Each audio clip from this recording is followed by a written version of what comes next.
My amendment would require oil and gas companies drilling on public lands to submit plans for cutting the greenhouse gas emissions associated with the production and use of their products in half by 2030 and to zero by 2050, as is called for by climate science. My amendment would also allow the release of no more than 1% of the superpollutant methane brought to the surface by drilling operations. Mr. Speaker, let's be honest here. We've been here a long night. H.R. 21 is not about the Strategic Petroleum Reserve, nor is it about domestic energy security. Because if it was, we'd be talking about the fact that the United States is an oil exporter. We have a lot of tools, not just limited to what's in a few tanks around the country, to affect domestic supply of oil. But we're not talking about that, are we?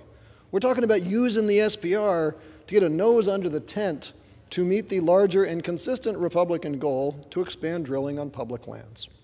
Now, since this bill is really about public lands, we cannot discuss this bill without addressing our stewardship responsibilities for those lands. Forested lands that are increasingly prone to climate change-driven wildfires, coastal lands that are prone to climate change-driven sea level rises, wildlands where climate change and drilling is destroying habitat and contributing to the most rapid rate of extinction in our history.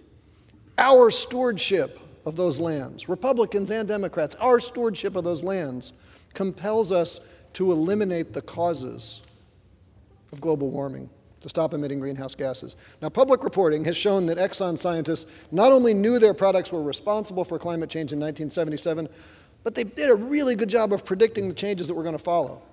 So did the world's climate scientists who called for global action. The 1992 Rio Summit and Kyoto Protocol were designed to avert climate disaster, but as we know, the fossil industry did not respond with stewardship. They started a massive disinformation campaign that continues to this day, spending enormous amounts of money to confuse the American public and to delay climate action.